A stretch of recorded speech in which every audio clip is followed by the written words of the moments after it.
Bonjour et bienvenue au podcast de Ça va maman. Aujourd'hui, je suis contente. On a une invitée, Laurie. Comment tu vas Je pour... pense que tu vas juste poser tes Je questions, en pense que fait. oui. Ça me parle full comme sujet. Mais je pense que vous aussi, parce que vous avez cliqué quand même, puis vous avez vu le titre. Fait que oui, tu sais, Laurie, elle est chill. Elle est comme... Je suis vraiment relax. oui, je vais mais dans bien. la vie aussi, là. C'est vrai, mais ce sujet-là, je sais qu'il va interpeller beaucoup de mamans parce que c'est quelque chose que j'entends régulièrement, que j'adresse régulièrement dans mon bureau. Donc, Ouais. plongeons. Oui, on va vous la présenter tout de suite. Charlotte Lompré. Allô. Allô, Charlotte. Je vais te présenter comme il faut. Tu es doctorante en psychologie clinique. Exact. Tu finis bientôt son doctorat. Exactement. Sans Dans les pression. prochains mois. Puis, on voulait te recevoir pour parler de stress parental, de stress maternel. J'aimerais ça que tu nous expliques tu sais, en quoi ça te rejoint, ces deux sujets-là. Oui, bien, stress parental, c'est un peu la combinaison de l'ensemble de mon parcours universitaire. Hein. Donc, moi, j'ai fait mon baccalauréat en neurosciences et j'ai commencé dès mon baccalauréat à travailler auprès de Sonia Lupien, qui est un peu au Québec. Sonia Lupien. L'expert en stress. Quand on dit son nom, là, il y a des étoiles dans les yeux. Moi, je suis comme, oui, ça me dit quelque chose. Sonia Lupien. Le stress, ouais. J'ai été dans son laboratoire là, au Centre d'études sur le stress humain. Pendant près de 4 ans, là, j'ai fait la fin de mon baccalauréat avec elle et ma maîtrise là, qui se concentrait sur le stress et l'impact des nouvelles médiatiques sur la réponse de stress, là, principalement auprès des adultes. Puis après ça, j'avais vraiment envie de poursuivre mon parcours vers la psychologie clinique pour devenir psychologue. Donc, je me suis dirigée vers une autre direction de recherche. Là. Je travaille présentement avec Geneviève Majot en parentalité. Donc, sur les différents comportements parentaux qui soutiennent les besoins des enfants. Donc, ça, c'est le sujet qui m'habite depuis près de 5 ans maintenant.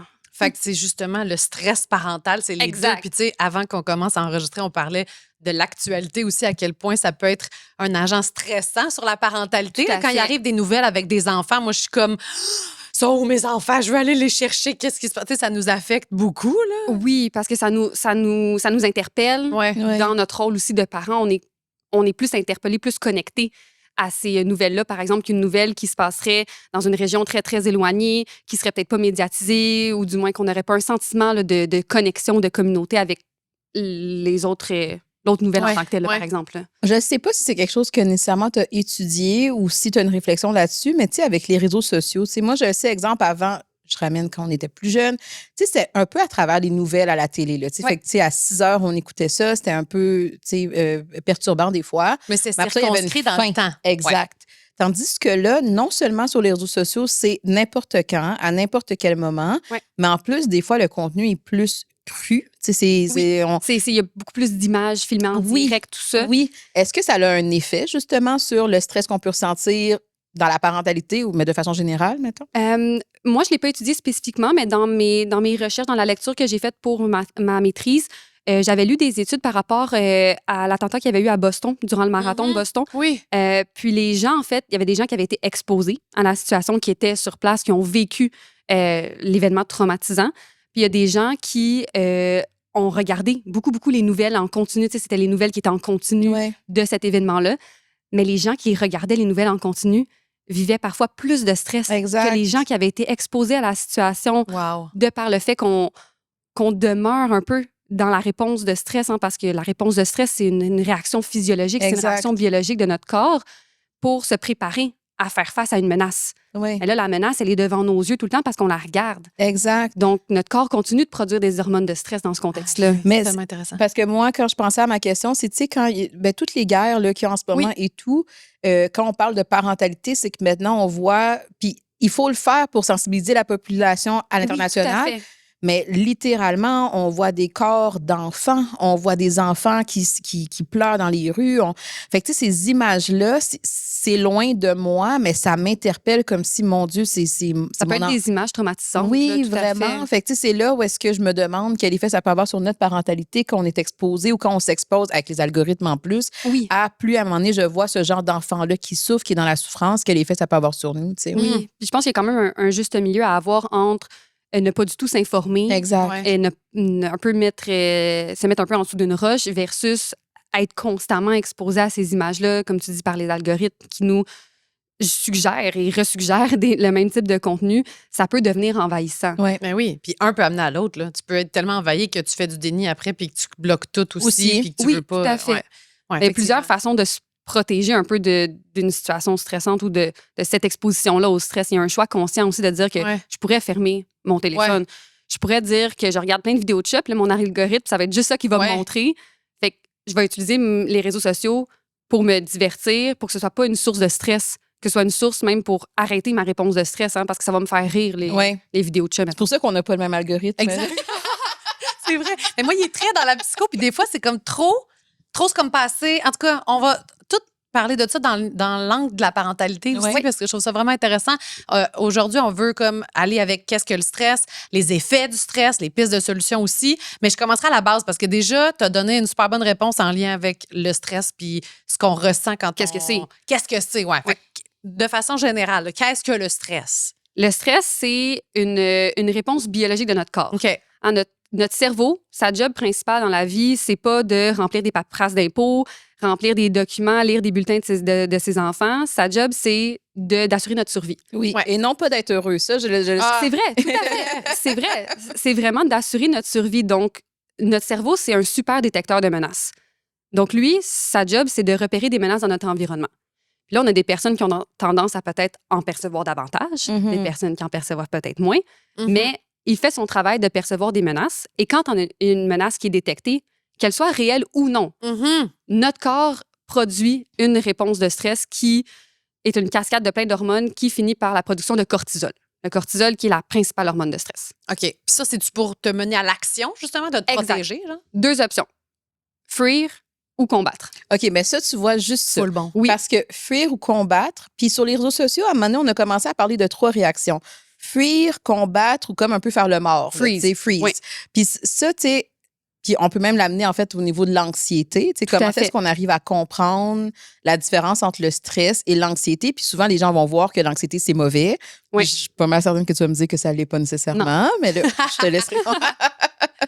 Ben, en fait, le stress et l'anxiété, au final, c'est quand même la même réponse du corps. C'est la même réponse, c'est juste que c'est ça, mon ancienne directrice, Sonia, l'expliquait beaucoup dans la localisation de la menace. Ouais. Si je suis stressée, la menace est là, elle est devant moi.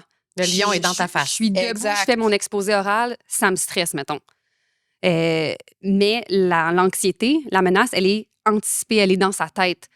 Mon examen oral, il est dans 2 semaines, mais ça me stresse déjà. Fait que je fais de l'anxiété. Exact. Donc, la réponse est la même. Dans ton corps, tu vas produire la même affaire. Exact. Puis c'est juste que, j'imagine, c'est plus lancinant pour l'anxiété parce que tu peux pas combattre, tu peux pas fuir, tu peux pas... C'est plus tard. Ben, c'est surtout que, tu sais, l'image souvent que je vais donner aux gens par rapport à l'anxiété, puis corrige-moi si je me trompe, c'est je suis dans mon divan, là. Oui, Je suis à la maison, tu sais, je suis en train d'écouter ma série, mais dans mon corps, je ressens l'effet que la menace est devant moi. Puis c'est ça qui fait en sorte que c'est je sais pas si c'est incapacitant, on pourrait peut-être dire, mais c'est comme, hey, justement, là, techniquement, je vais bien, mais je le ressens comme s'il y avait une menace devant moi. Ça l'amène de la peur, ça l'amène... Il y a comme beaucoup d'énergie qui est mobilisée. Fait que, tu sais, des fois, on est comme sur le divan, mais là, on va se mettre à shaker de la jambe, on va se mettre à... Notre respiration va s'accélérer. Hein. Tout ça, c'est des signes de stress. La sueur, le cœur qui bat plus vite, c'est une réponse biologique de stress. Mais si on est assis sur le divan, ben là, c'est comme un peu incohérent. Notre cerveau, il a détecté quelque chose, mais l'environnement, il n'y a rien qui se passe, ça va, là.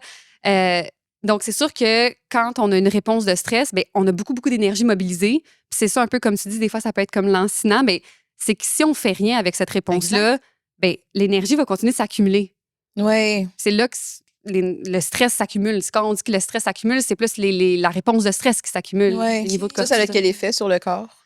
Ben, ça dépend. En fait, là, la réponse de stress qui s'accumule, c'est un peu comme un verre d'eau qui se remplit. Hein? Fait qu'il y a des chances que ça déborde. À un moment donné, si on ne fait pas face au stresseur, si on ne trouve pas des stratégies pour soit gérer le stresseur ou juste gérer sa réponse de stress. Tu sais, parce que là, assis sur le divan, si tu te levais puis tu faisais une quinzaine de jumping jacks ou tu décidais de te mettre à chanter, danser avec tes enfants, ben déjà, là, on envoie le message à notre cerveau que la menace n'est pas réelle, qu'il n'y en a pas de menace.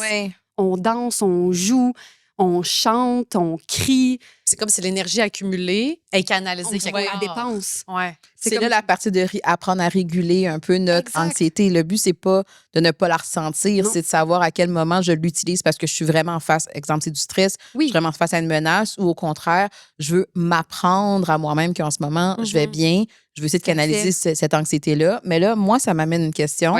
Parce que souvent, je vais entendre des mamans, puis moi, souvent, j'essaie un peu de retravailler la sémantique, je pourrais dire. Des mamans qui vont dire je suis une personne anxieuse. Puis il y avait déjà eu Ariane Hébert qu'on avait rencontré qui avait déjà dit, tu sais, moi aussi, je reprends les gens qui vont dire je suis une personne anxieuse parce que c'est comme si l'anxiété est un tout. Là, tu sais, ça fait partie de ma personnalité. Puis moi, je le vois un peu comme toi, c'est-à-dire c'est une réaction à l'intérieur de mon corps. Fait que, tu sais, je peux pas m'identifier à ça. Je peux, au contraire, quand je le vois que c'est une réaction dans mon corps, je peux voir c'est quoi les stratégies que je peux utiliser pour favoriser l'anxiété, au contraire, la diminuer et non pas je suis une personne anxieuse, que là, c'est comme... À moins qu'on soit dans un trouble anxieux, puis là, on pourra peut-être en reparler, mais... C'est un peu comme sur un spectre. Sur une ligne, on a l'état anxieux. L'état anxieux, c'est la réponse de stress, mais anticipée par rapport à j'ai un examen oral demain ou mon enfant, ça va passer un examen demain à l'hôpital, je suis anxieuse. Il y a le très anxieux qui fait un peu plus partie de la personnalité, mais sans le dire comme ça fait partie un peu des réflexes de la personne. Elle a tendance à percevoir plus de menaces dans son environnement. Son cerveau, c'est un super, super détecteur de menaces. Puis c'est utile d'avoir des personnes qui ont des traits anxieux dans une société parce que ils vont percevoir la menace avant qu'ils s'aperçoivent. Tout à fait. Ben oui. Ils ont les petites lumières rouges qui s'allument plus vite que nous, peut-être. C'est super efficace. Puis après ça, là, il y a toute la notion des troubles anxieux. Fait qu'on est comme vraiment sur un spectre quand même. Puis je me demande, parents versus non-parents. Est-ce que les parents sont plus stressés? Parce que moi, je vois beaucoup de stresseurs avec la parentalité qui peuvent venir. Est-ce qu'on remarque ça? Il y a des études qui suggèrent que les parents sont plus stressés que les non-parents. De prime abord. Il y a quand même des études avec l'Institut de la statistique du Québec, l'Observatoire des tout-petits, qui ont montré qu'il y a à peu près 50% des parents qui disent qu'ils ont l'impression de courir toute la journée après leur temps. Mais ça fait écho, en fait, à un des ingrédients du stress. Fait qu'il va falloir que je vous explique c'est quoi les ingrédients du stress avant de continuer sur le stress des parents. Le ciné. Oui. Est-ce que ça Non, moi, c'est pas. Ingrédients du stress, je comprends. Oui. Qu'est-ce qu'ils sont? OK. Les ingrédients du stress. Je pense que je suis là, gang. Eux autres sont comme nous. Le ciné, d'accord, on passe à la prochaine question. Je suis comme... Sonia! Elle va sortir quelque part. Mais Sonia dirait que le stress, c'est du ciné. OK. Le ciné, c'est l'acronyme. OK. Donc, il y a 4 lettres qui sont en fait les ingrédients. Donc, qui font qu'une situation peut être stressante pour toi, pour Laurie, pour moi, mais qui ne serait pas la même pour tout le monde. Donc, le ciné, le C, c'est pour le contrôle qui est faible. Donc, on a l'impression d'avoir pas de contrôle sur la situation ou peu de contrôle. Puis ici, l'impression, c'est important. Parce que ça se peut qu'on ait vraiment le contrôle, mais si notre cerveau a l'impression qu'on n'a pas le contrôle, c'est un ingrédient de stress. Ça peut être une source de stress. Après ça, on a le I pour imprévisibilité. Donc, c'est imprévu, on s'en entendait pas. Le N pour nouveauté, quelque chose qui est nouveau.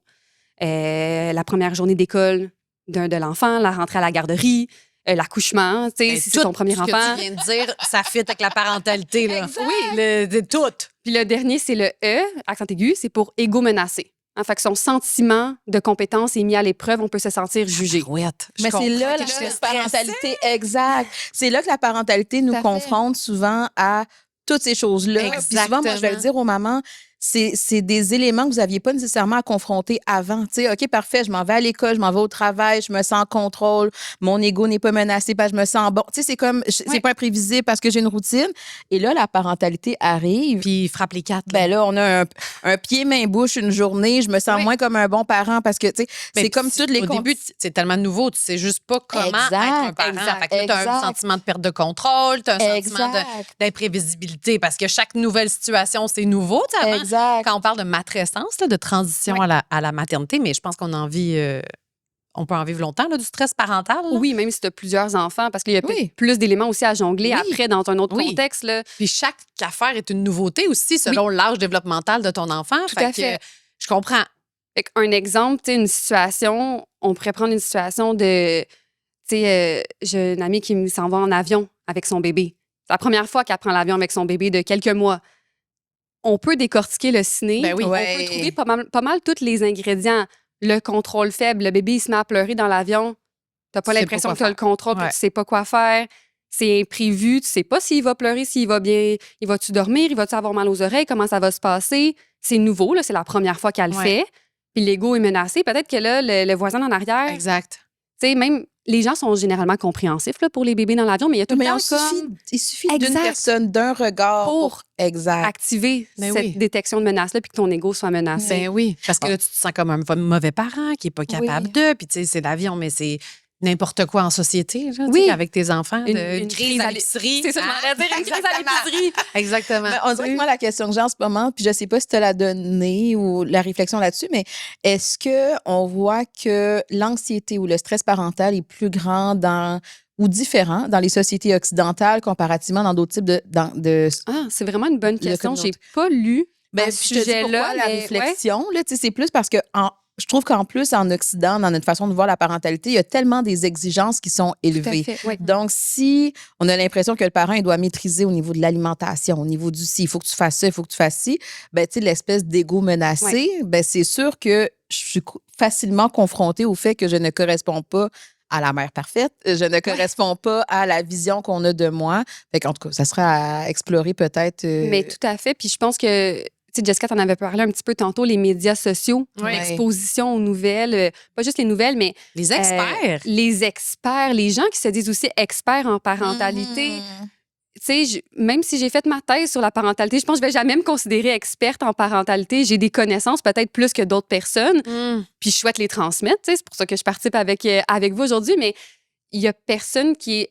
Le parent est l'expert de son enfant. Mais le fait d'avoir... On perd ça de vue. Nous, on est des experts de la moyenne. Souvent, moi, je le ramène. Nous, on est des experts de la moyenne. Je suis capable de voir qu'est-ce que les études disent, qu'est-ce que l'aspect clinique dit. Mais après ça, pour ton enfant à toi, ça, honnêtement... En tant que parent, c'est parce que je me compare à la moyenne. En oubliant que je suis différente aussi. Fait que je veux savoir ce que la moyenne, fait que je veux savoir l'expert parce que je veux savoir vers où aller. Mais je suis différente peut-être des autres puis aussi. Moyenne puis ne mon veut enfant pas dire aussi. norme. Tu sais, ça, je pense aussi, c'est peut-être quelque chose, je sais pas comment est-ce que tu le vois, mais c'est vrai. Exact. C'est un peu comme tantôt quand tu dis, OK, il va avoir la personne qui va avoir le trait, il va avoir la personne qui va avoir le trouble. C'est en fonction de qui je suis moi, en fonction de qui est mon enfant, en fonction du contexte. Ça peut changer tellement de choses. Donc, quand nous, on arrive comme experts en disant, bon, mais de façon générale, on voit telle chose, oui, mais il faut quand même regarder pour cette personne-là, pour cette famille-là, comment ça se traduit, comment on peut comprendre le stress dans cette famille-là, l'anxiété dans cette famille-là. Puis, tu sais, je pense que c'est là que ça l'amène le focus ailleurs. Oui. C'est pour ça qu'il y a beaucoup de lignes directrices quand on parle de la parentalité. On a, tu sais, le naître et grandir, le livre qu'on remet, là, qui est comme la mieux Bible, vivre, on dirait. Le mieux vivre, quelque chose. Là. Mais il y a aussi tous les experts que tu vas suivre sur les réseaux sociaux dans la parentalité. Exactement. Quand tu commences à t'informer, c'est comme un puits sans fond. Là. Oui, puis il y a une étude qui est sortie en 2023, quand même assez récente, qui suggère que les parents qui vont aller chercher des informations sur les différentes plateformes, que ce soit des sites qui étaient considérés comme gouvernementaux ou des ressources autres, là, des ressources communautaires, des blogs, tout ça, ces parents-là vont avoir tendance à vivre un sentiment de surcharge face à la quantité d'informations qu'ils peuvent trouver sur ces différentes ressources-là. Ce sentiment de surcharge-là est associé à une diminution de leur sentiment de compétence parentale. Fait que ça augmente le stress. Et là, ton sentiment de compétence parentale est diminué. Qu'est-ce que tu vas faire? Ben, tu vas continuer à aller rechercher des informations. Fait qu'on se retrouvait dans cette étude-là, ce qui suggérait, c'est qu'il y avait peut-être un peu un cercle vicieux l'importance de doser l'information qu'on va chercher. Là. On dirait que qu'est-ce que tu viens de dire, ça m'amène à parler un peu du couple, c'est-à-dire que, justement, des fois, je peux avoir une personne qui va beaucoup consommer sur les réseaux sociaux l'information. Là, ça dit telle affaire, là, j'essaie de l'appliquer avec mon enfant. Mais peut-être que moi, je vais avoir un peu plus d'anxiété que ma partenaire, par exemple. Tu sais, comment... Une différence individuelle. Exactement. Tu sais, comment, comme couple, ça peut influencer la dynamique familiale quand on n'a pas le même niveau. Tu sais, justement, peut-être que moi, je suis bonne à détecter la menace, mais peut-être que j'ai peut-être une autre personne, au contraire, qui fait comme, hey, là, chillax, relax. Puis là, ça crée un peu ce décalage-là. Tu sais, comment, comme famille, comme couple, on essaie d'aménager, j'ai envie de dire, les écarts au niveau de l'anxiété. Mais c'est sûr qu'il y a les différences individuelles, elles sont là. Tu sais, les ingrédients du ciné dont on a parlé, mais ils ne sont pas les mêmes d'une personne à l'autre. Quelque chose que moi, je peux trouver stressant, mais ça se peut que mon conjoint ne le trouve pas stressant. Puis là, ben, les enfants, eux autres non plus, ils n'ont pas les mêmes, la même lunette que nous. Là. Pour eux, ce qui est stressant, c'est peut-être une chicane avec un ami, alors que nous, de nos yeux d'adultes, on est comment? Ben non, tu sais, franchement, ça va, là. Mais, tu sais, c'est important de reconnaître que la personne qui a sa réponse de stress, qui a été activée là, par un des ingrédients du stress, ben c'est valide pour cette personne-là d'avoir d'être sensible cette sensibilité-là, à l'autre au lieu de la diminuer. De faire comme... Parce que je comprends que dans un couple, en plus, l'effet, ça a un effet directement sur l'autre partenaire aussi. Fait que l'autre partenaire peut faire comme, hey là, arrête là, tu sais. Versus de faire comme j'entends, je comprends, tu sais, dans un attachement sécurisant, de comme faire, je comprends, mais regarde, là. Ça veut pas dire que c'est juste l'attachement sécurisant qui fait ça, mais on va en parler dans un autre épisode. Mais ce que tu dis, c'est intéressant de dire que, tu sais, ça se peut que mon conjoint, ma conjointe réagissent au stress de l'autre. Mais ça, scientifiquement, ça a été montré, l'effet de contagion du stress. Ce qu'ils ont de super intéressant, ils ont fait des études où ils ont mis quelqu'un dans un laboratoire puis ils l'ont stressé. De différentes façons légales et éthiques de stresser des humains, là, tu sais. Je ne vais pas vous dévoiler comment, parce qu'après ça, on ne pourrait plus faire des études dans le domaine du stress, mais un stress plus lié à un stress de performance, par exemple. Mais il y a un miroir, comme un peu dans les salles d'interrogatoire de police, où on demandait à une autre personne d'observer la personne vivre le stress. Et les niveaux d'hormones de stress vont corréler, donc vont être similaires d'une personne à l'autre. Autant celle qui observe, donc elle ne vit pas le stress, elle n'est pas dans la situation stressante, mais elle voit quelqu'un être stressé. Et cet effet-là, en fait, est encore plus grand avec des gens avec qui on a une relation, donc des gens de proximité, parents, enfants, conjoints, partenaires. Ben oui. Mais là, c'est là l'anxiété de toutes les mamans va augmenter parce que là, on se dit... Non, mais en même temps, je pense que c'est important de prendre conscience. C'est important de prendre conscience, mais puis après ça, on ne veut pas culpabiliser non plus. Oui, c'est ça, parce que, tu sais, des fois, quand les mamans vont entendre ce genre de contenu-là, parce que c'est vrai, tu sais, on le sait, mais c'est comme si elles se disent, faut jamais que je ressente du stress, faut jamais que je ressente de l'anxiété, mais c'est pas possible. Fait que là, elles sont comme un peu prises entre, je veux pas transmettre mon stress et mon anxiété à mon enfant. D'un autre côté, si j'en ressens parce que je suis une humaine, je me sens coupable d'en avoir senti ce qu'ils le ressentent. Fait que, tu sais, comment tu départages? Il faut vivre. Tu sais, c'est normal de vivre du stress. La réponse de stress, elle est utile et nécessaire. S'il n'y avait pas de stress, on serait tous morts. Parce qu'on ne regarderait pas des deux côtés de la rue avant de traverser, par exemple. Mais c'est important de reconnaître que cette réponse de stress-là, elle existe et qu'elle a le potentiel de déborder sur nos enfants. Mais il y a des façons de prévenir ça. Puis aussi, ben, il n'y a pas de parents parfaits. Puis ça se peut que ça déborde, puis ça va déborder, puis c'est pas grave. Parce avec les enfants, on a mille et une chances de se rattraper. Puis on a mille et une chances que l'enfant comprenne aussi, on peut s'en servir comme une opportunité d'apprentissage, de dire, ben là, maman était stressée. Exact. Puis je pense que c'est là la force de la prise de conscience. Quand moi, comme maman, je réalise que ça, c'était plus mon stress ou mon anxiété, puis que je le nomme, ça permet à l'enfant aussi de pouvoir comme comprendre un peu... c'était comme pas de sa faute, tu sais, dépendamment... Qu'est-ce qui s'est passé? Ce qui est plus difficile, parce que je pense quand même que la maman qui vit un stress, puis que là, elle l'a vécu, elle l'a géré, elle a probablement plus tendance à faire comme mon enfant va survivre de ça, c'est un moment. Mais quand ça fait partie de ton trait de personnalité, là, je pense que c'est là que la culpabilité peut. Je le sais pas. C'est là que je pense que l'aspect. Mais je pense que l'aspect de la prise de conscience, c'est ce qui fait en sorte que la personne va être capable de mieux voir. Moi, dans ces situations-là, j'ai tendance à rapidement aller dans l'anxiété. Et plus je suis fatiguée, plus je suis dans ces situations-là. Je reprends l'exemple de l'avion. C'est peut-être pas moi qui va gérer le bébé là, parce que justement, je le sais que l'anxiété va venir rapidement. Mais ça, il faut que je le sache de moi.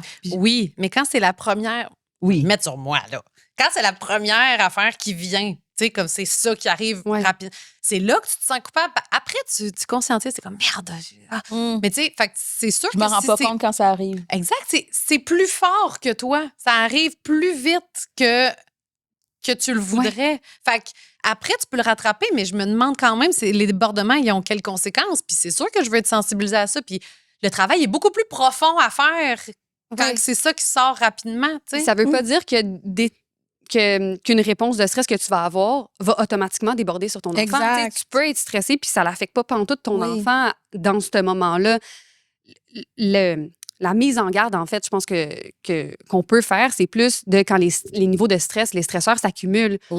Puis qu'on n'est pas capable de reconnaître ces signaux. Si on reconnaît qu'on est stressé, mon cœur, mais ma respiration aujourd'hui, mon hamster, il roule pas mal. On dirait que je pense juste à ça. Là. Mon patron, aujourd'hui, il m'a dit ça, puis ça me trotte dans la tête. Peut-être que la solution, avant de rentrer à la maison, par exemple, ben, c'est d'aller chercher les enfants à l'école, mais d'aller les chercher à pied. Fait que toi, pendant ce temps-là, tu marches, tu dépenses ton énergie mobilisée. On peut le nommer aussi à l'enfant, tu sais, là, maman, aujourd'hui, je suis un peu stressée ou j'ai eu une grosse journée.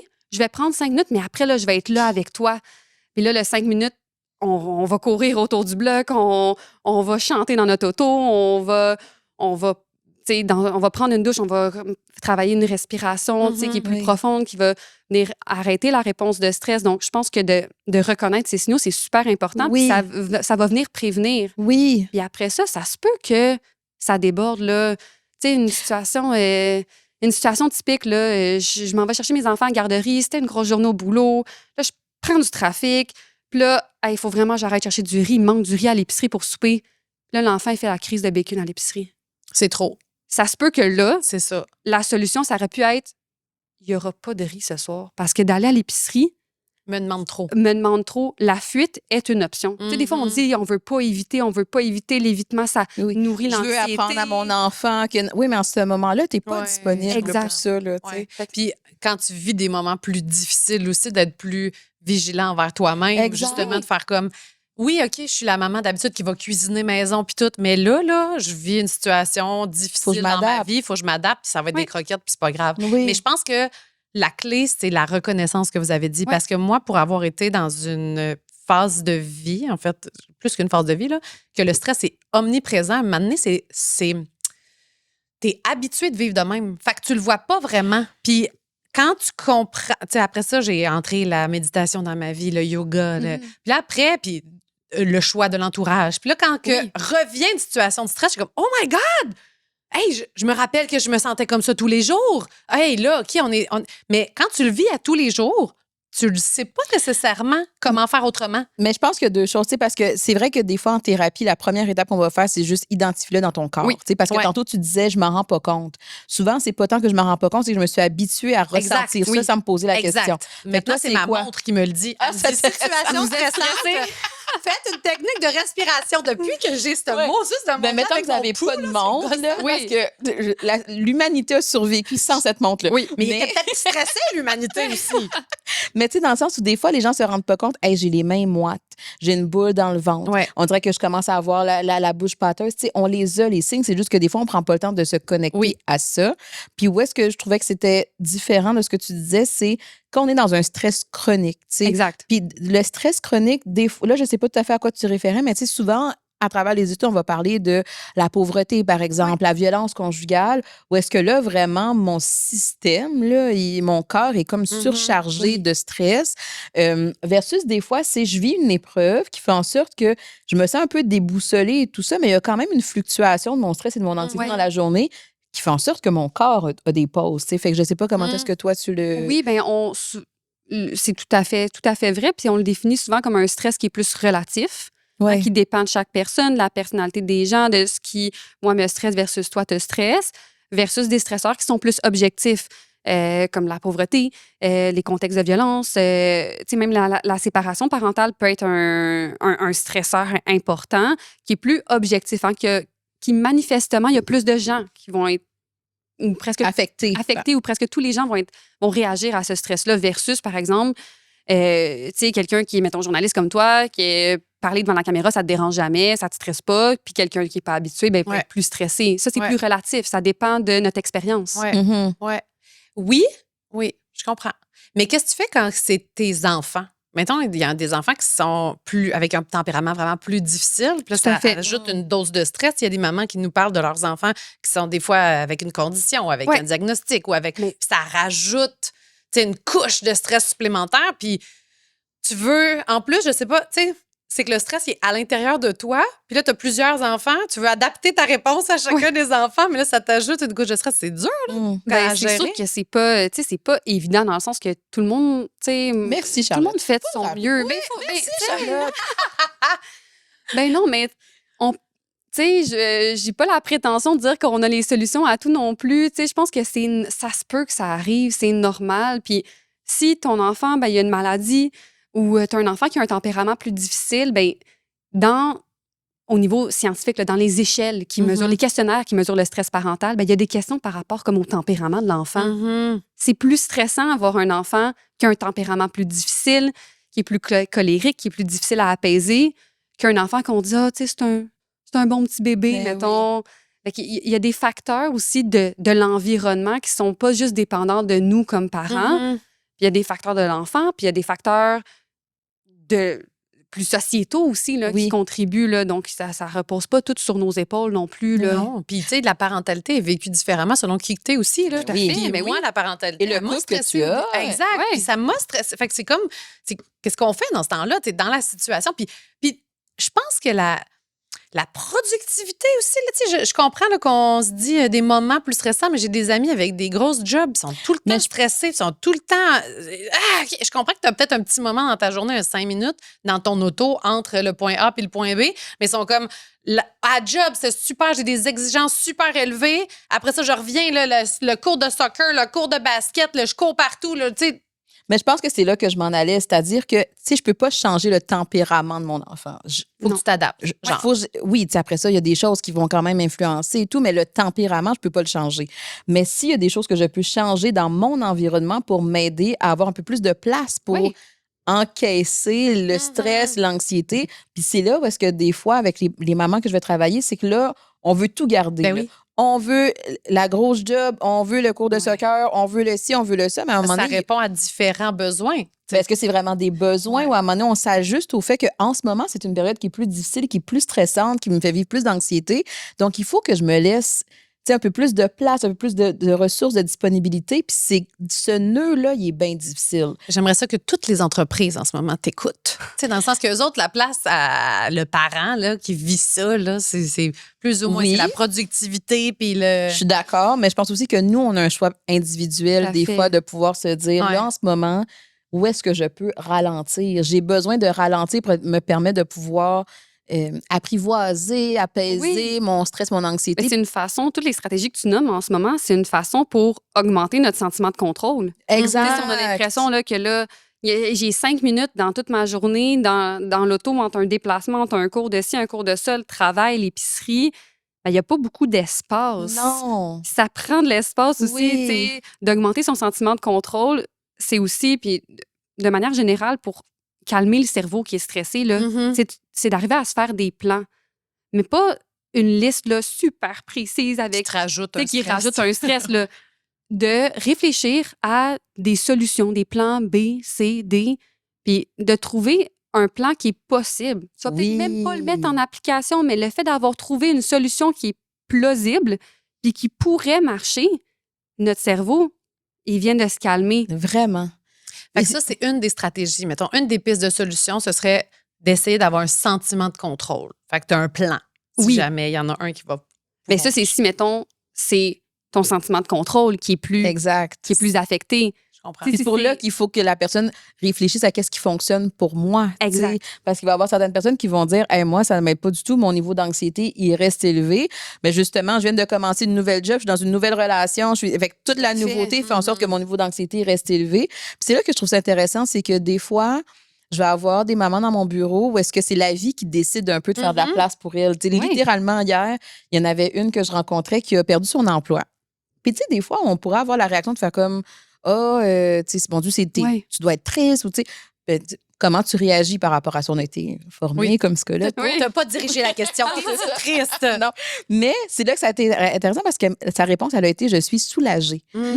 Puis justement, c'est comme si le fait de perdre son emploi, ça lui permettait d'ouvrir plein d'autres possibilités, d'avoir un plan B. Qu'est-ce que je veux faire finalement? Je veux aller vers tel genre d'affaires. Puis c'est là où est-ce qu'on ne réalise pas à quel point des fois on se garde dans des situations qui sont stressantes, qui sont anxiogènes. On le ressent dans notre corps, on va le ressentir au niveau de nos réactions, mais c'est justement parce qu'on ne se donne pas le droit de ralentir, de renoncer, de pouvoir se laisser l'espace pour encaisser le stress du quotidien. Oui, puis être parent, ça vient avec ce niveau-là. Fait que comment je peux essayer de faire? Oui, l'entreprise, oui, la société, mais moi aussi dans ma vie, comment est-ce que je peux le faire? Un peu de comme se créer un espace un peu tampon. Exact.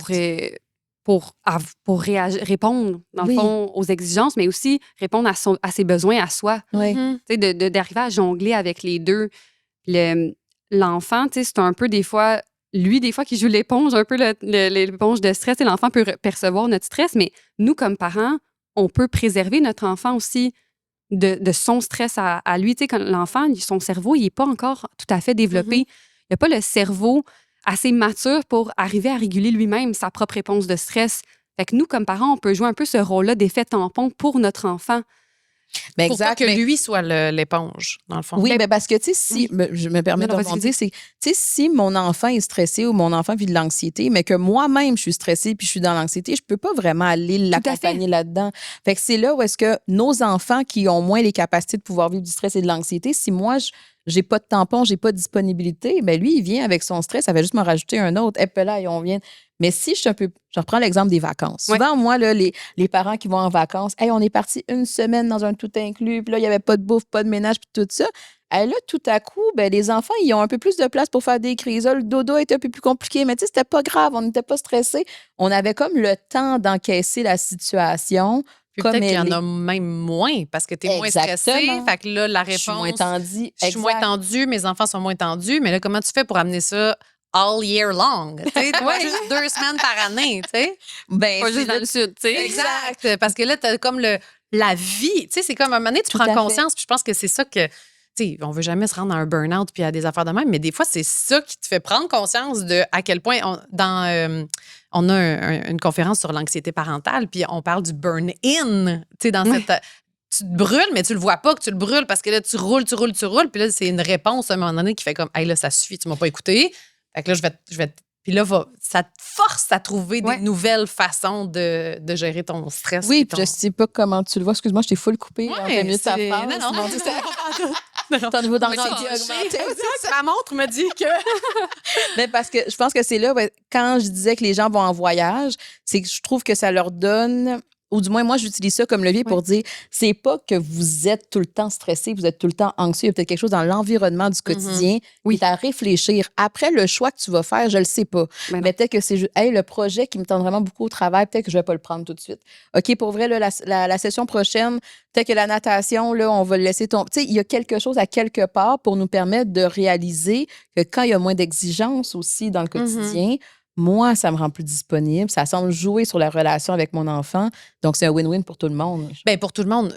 C'est là où la parentalité te rajoute une couche parce qu'il va peut-être falloir que tu passes ton désir d'actualisation de soi, là, ton désir de te dépasser au travail ou ta fibre, je sais pas moi, ambitieuse. C'est là que c'est dur parce qu'il va falloir que tu fasses des choix parce que tu essaies de tout faire en même temps. Puis je pense que c'est là que des fois... Le les mamans vont peut-être surinvestir leur maternité. Puis là, tu coules dans d'autres choses. Là, tu te détaches de toi-même. Fait que c'est de trouver, parce que j'imagine... C'est un équilibre aussi à aller chercher. Là. Exactement. Moi, j'ai une superviseure qui me disait souvent, choisir, c'est renoncer. Ben oui! On a un épisode là-dessus. J'aime pas ça quand elle me dit ça. Ouais, mais elle a raison, c'est ça pareil. Mais c'est ça, les pistes de solution, mettons, pour... Ben, c'est sûr que de faire de l'espace, tu sais... C'est un peu comme dire de choisir un peu l'évitement des fois, choisir de fuir une situation ou de se réorganiser les situations pour que ça nous convienne mieux. Après ça, il y a les réponses qui sont les stratégies qui sont très instantanées. Tu sais, comme je vous ai dit tantôt, danser, chanter, ça calme sur le coup. Ouais. Ça va pas faire en sorte que mon patron, le lendemain matin, va être moins exigeant. Mais ça me donne une fenêtre de disponibilité à ce moment-là. Fait que ça, c'est une des stratégies aussi. Fait que peut-être que dans la parentalité, justement, dans le quotidien, ça peut être une plus facile parce que là, tu dois gérer la situation à la maison. Mais je pense que ça dépend parce que des fois, tu sais, un peu dans ta question, j'entendais la maman qui a tendance à toujours renoncer, se sacrifier elle. Tu sais, tantôt, tu as quand même parlé de prendre soin de soi. Oui, tout à fait. Des fois, la maman va dire, OK, parfait, je vais laisser tomber mon projet professionnel, même s'il est vraiment très cher à mon cœur, parce que je vais être sûre que les enfants fassent du ballet, du soccer, du ci, du ça, mais peut-être que c'est correct que dans le contexte familial, on va en enlever une activité. Moi, ça va peut-être me permettre de pouvoir m'investir dans ce projet-là, puis de voir que tout est temporaire aussi. Tu sais, des fois, on prend des décisions parce que là, en ce moment, on a un petit crunch à donner, c'est plus stressant. Tu sais, peut-être que je viens de vivre la maladie d'un parent, puis c'est ça qui fait en sorte que je dois encaisser un stress ou un niveau d'anxiété plus élevé. Mais dans 3 mois, peut-être que ça va être différent. Tu sais, je pense qu'il ne faut pas le voir comme étant un renoncement pour toujours. Non. Là, c'est dur de renoncer. Choisir, ça peut être aussi se choisir dans le sens que ça se peut que le mercredi soir, je fasse appel à grand-papa puis grand-maman puis moi, je m'en vais à mon cours de yoga. Ça peut faire partie de ces stratégies-là, de faire appel à son réseau de soutien. Oui. C'est super important.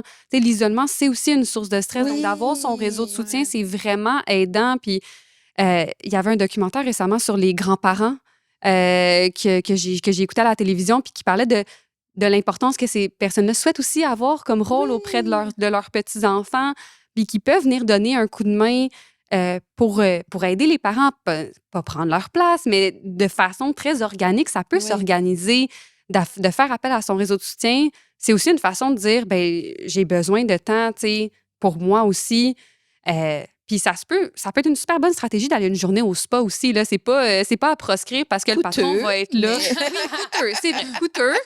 Mais au parc, peu importe, à la bibliothèque.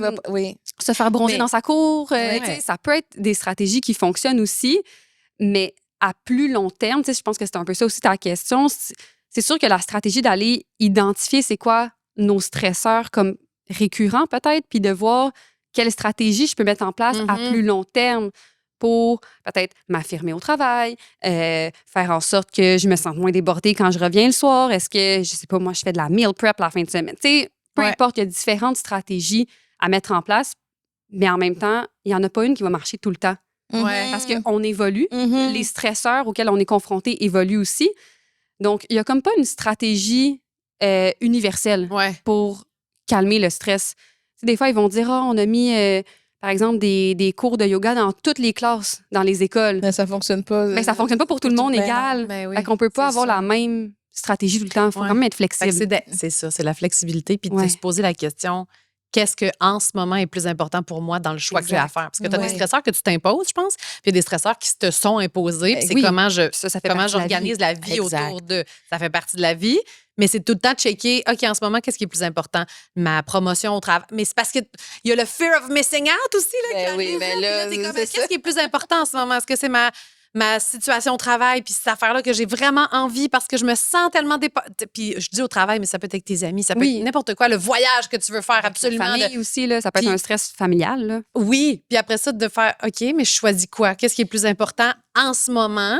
En se disant que l'opportunité va revenir. Mais c'est là que des fois, puis tu sais, il n'y aura jamais de réponse unique. Tu sais, des fois, on teste, on explore des affaires. Au pire, on apprend. Je sais que c'est plate, là, mais au pire, on fait comme finalement, c'était pas ça. Tu sais, fait que la prochaine fois, je vais au moins avoir cette partie-là comme information. Mais tu sais, tantôt, tu as parlé des grands-parents, puis je trouvais ça intéressant de parler d'ego menacé en lien avec les grands-parents. C'est si mon ego est menacé, j'imagine que de ce point de vue-là, j'ai moins tendance à demander de l'aide. Exact. Puis c'est là que ça devient ça favorise l'anxiété, c'est-à-dire, OK, parfait, mon ego est menacé, peut-être que dans mon cas, ça augmente mon niveau d'anxiété, mais en plus, je ne me permets pas de me montrer vulnérable, de montrer à l'autre que j'ai besoin d'aide. Ça fait que ça maintient le niveau d'anxiété. Là, ça devient une espèce de petit loop versus de voir que, justement, quand les grands-parents viennent, oui, peut-être qu'au début, c'était un peu inconfortable pour moi de demander cette aide-là, mais en même temps, ça me ressource, ça me fait du bien. Les enfants sont heureux. C'est pas obligé d'être les grands-parents. Des fois, ça peut être des gens du voisinage, peu importe, mais que ça vient aider L'entourage. Ça vient vraiment m'aider à mieux réguler mon anxiété puis à donner plus de ressources à l'environnement. Là. Tout à fait. Puis si nous, on est stressés, mais que là, finalement, grand-papa et grand-maman sont là pour jouer avec l'enfant, c'est une façon de préserver les enfants de notre stress Tout aussi.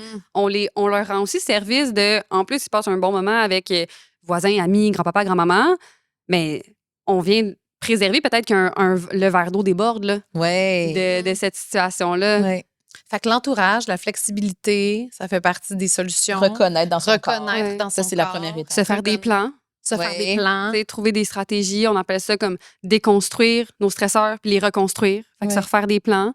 Je pense qu'il y a aussi dans les différentes habiletés de communication qu'on peut avoir avec notre enfant. Ça, c'est comme la deuxième partie de mon parcours scolaire, mais c'est sûr que quand on est plus stressé, on a plus tendance à avoir des comportements contrôlants avec notre enfant. On va peut-être plus avoir tendance à crier, menacer. Puis ça arrive, là. Il n'y a pas un parent qui crie pas. Oui, tout à fait. Mais je me sens mal quand mon enfant il réagit à ça, puis fait comme pourquoi tu me parles sur ce ton-là? Parce que ça fait 3 fois que je t'ai parlé sur un autre Mais ça, ton. c'est pas pareil. C'est pas nécessairement l'anxiété. Tu sais, dans le sens où des fois, Mais il va y avoir certaines. Dans le sens où si ça fait 3 fois, je l'ai répété, c'est comme un peu. Là, je veux que tu sois conscient que tu as dépassé la limite. Ouais. Tu sais, il y a comme un peu plus l'aspect d'autorité parentale. Versus des fois, mon enfant n'a rien fait, mais moi, je suis tendue. Moi, j'ai l'anxiété. Puis là, ça fait en sorte que dans mon. Oui, ça arrive pour tout le monde. Puis on se sent mal de voir la réaction de notre enfant, de comme faire mon Dieu, je l'ai stressé. Mais quand on est plus stressé, souvent, pour la plupart des parents, l'automatisme, c'est plus d'aller justement vers des pratiques plus contrôlantes. Ouais. Je veux contrôler l'environnement. Oui, je veux parce pas que c'est une façon de reprendre le contrôle. Ouais. Exact. Fait que là, non, tu feras pas ça. Ouais. Mais- Alors que lui, qu'est-ce qu'on fait dans ce temps-là? Mais là, c'est ça. Là, c'est sûr que là, tu sais, c'est un autre. Tu sais, on dérive un peu du stress, mais c'est d'aller apprendre peut-être des façons de communiquer avec notre enfant au quotidien quand on n'est pas stressé pour un peu changer nos automatismes, changer nos réflexes, de communiquer, d'apprendre à communiquer peut-être de manière plus respectueuse, de trouver des façons de faire collaborer nos enfants ou coopérer nos enfants quand ils s'obstinent parce que c'est la 5e fois qu'on lui demande de ranger sa boîte à lunch ou de ranger ses souliers. Bien, comment on peut le nommer sans attaquer la personnalité de l'enfant, sans nous devenir à bout de nerfs parce que ça fait vraiment 5 fois qu'on lui dit, même si la répétition, il va en avoir avec les enfants. On a besoin de répéter. Mais dans la façon de le nommer, c'est comme... Qu'est-ce qui va aider ou pas? C'est ça. Est-ce que justement, ça fait juste la façon que je le vais nommer va faire en sorte que la situation va être encore plus conflictuelle ou au contraire, on est capable de... Plus, je veux dire, il y a des fois, pour vrai, on est fatigué, tout ça, mais... Parce que tout ça, ça a l'air super beau puis Oui. fun, là, puis dans la pratique, Oui, non, c'est ça. c'est comme... Mais par exemple, des fois, je vais aborder avec certaines mamans, est-ce que ça fonctionne mieux quand tu arrives à t'approcher de ton enfant, par exemple? Tu sais, OK, parfait, mon enfant, il est là, il est dans le salon, il est en train de regarder une émission à la télé. Puis quand je suis en train de crier de ma chambre pour lui dire, là, va faire telle affaire, ça fonctionne. Est-ce que, tu sais, puis Je prends-tu conscience d'eux, puis je vais aller le voir à la place pour faire comme, Exact. hey, tu m'as-tu entendu? Mais c'est sûr que c'est ça, tu sais, c'est beau en pratique, en théorie, là, mais dans la pratique, tu sais, souvent, ce qu'on dit quand on travaille avec les parents pour essayer de développer peut-être des nouvelles façons de communiquer avec leurs enfants, c'est comme apprendre une nouvelle langue. Ça se fait pas du jour au lendemain. oui, ça demande Puis un travail en profondeur. Oui, puis on s'attend pas à ce que ça se fasse et que ça fonctionne à toutes les fois. Tu sais, dans un des livres sur lesquels j'ai basé ma thèse, ça s'appelle « Parler pour que les enfants écoutent »,« Écouter pour que les enfants parlent ». Ça, Un classique, quand même. comment en un tout cas. ouais, je le quand connais même. pas. Ouais, mais... Je le veux. On en reparlera plus amplement une prochaine fois, mais tu sais, c'est un livre qui est vraiment sur différentes stratégies, mais dans ce livre-là, ils vont pas dire « il faut que vous fassiez ça tout le temps ». Tu sais, généralement, on se dit « mais si dans 70% du temps, ça fonctionne, ben là, c'est aidant, tu sais, pour les parents, pour les enfants. » Et que, par exemple, tu sais, c'est vraiment des... Dans ce livre-là, je trouve qu'il est vraiment bien fait parce que c'est des petites bandes dessinées avec des exemples. Très léger. C'est sûr que ils datent. Donc, il faut les prénoms. Je crois que les vieux prénoms peut-être reviennent un peu à la mode, mais tu sais, des fois, c'est comme le petit Jacques 5 ans. Là, dans le livre, c'est un peu ça. Là. Ah oui? Moi, à chaque fois que j'anime ces ateliers-là pour parents, je suis tout le temps comme, faut que je lise l'exemple. Là. J'essaie de changer le nom parce que je me dis, tu sais, Mais c'est surtout qu'on pense que les pratiques parentales ont évolué puis changé. Puis le livre date de... Fait que c'est quand même bon que le livre date de Roger puis Jacques. Là. Ben, c'est ça, tu sais, je me dis... Mais c'est ça, les exemples, tu sais, c'est comme le gros téléviseur. Un cathodique. Comme 3, tu sais, comme grosse console. Fait que des fois, les exemples sont un peu moins d'actualité, mais reste que dans ce livre-là, je trouve que les petites habiletés qui sont enseignées, mais c'est une façon de...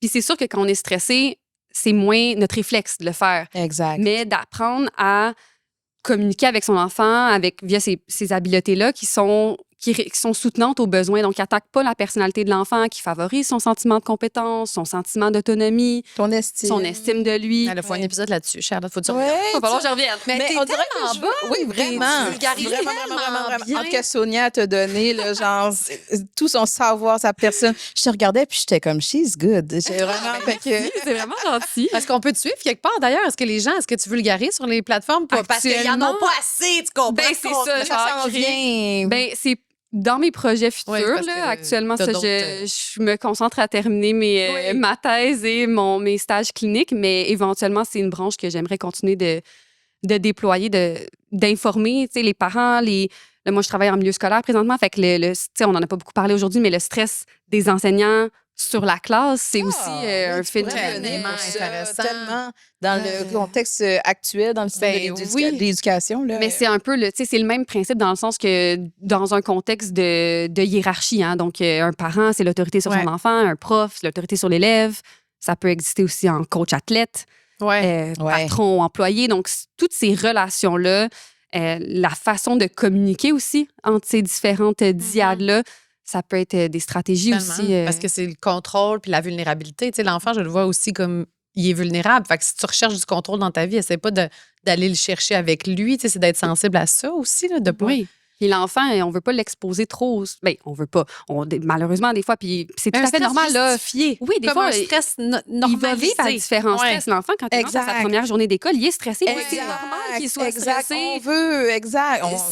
Ben, Dans le sens mais où c'est c'est bon, une une étape réponse de stress. exact. Tu sais, j'espère que les gens aujourd'hui vont se rappeler que non seulement le stress et l'anxiété, c'est normal, il faut pas le démon. accepter d'en vivre. Exact. Ouais. Fait que quand mon enfant s'expose à Ouais. la rentrée scolaire, c'est ajusté à ce qu'il est capable de faire. Puis tu sais, souvent, justement, les profs sont là, ils sont gentils, Oui. ils prennent le temps parce que justement, on sait que c'est stressant pour eux, mais ils ont besoin de vivre cette à étape-là qui va les aider à pouvoir apprivoiser le C'est stress et quand l'anxiété. moi, en tout cas, là, on pourrait repartir, mais tu sais, comme la première journée d'école, quand eux sont stressés, je vois le ciné. Hein, maintenant, je le sais. Oui. Mais il y a aussi toi. Tu sais, t'es stressé Ben parce que c'est. oui. Mettons que c'est ta première rentrée scolaire, puis je le mets, c'est ta première. Fait que c'est comme Mais les oui. parents.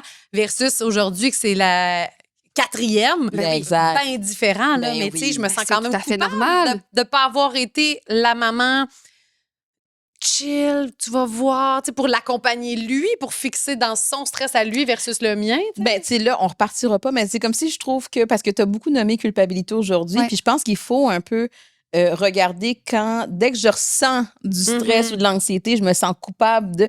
Mais il y a comme un peu là-dedans, je me sens coupable d'être. Tu sais, je veux dire, quand il y a une situation qui est stressante, je C'est le la vie, ressens c'est comme ça. stressant. Exact. Je peux essayer de reconnaître quand je le ressens pour trouver c'est quoi les stratégies, mais je peux pas me sentir coupable de le ressentir comme ça. C'est de même que j'interprète comme ça, Oui. je l'ai comme traité l'information. Je pense que ce qu'on peut retenir aussi, c'est que le verre d'eau, il commence pas rempli. Tu sais, il y a un jeu quand même, dans le sens Oui. que ça se peut que je vive du stress aujourd'hui, demain. Ça veut pas dire que ça va automatiquement retomber sur mon enfant, Non. sur mes élèves ou quoi que ce soit. Tu sais, on n'est pas. C'est pas.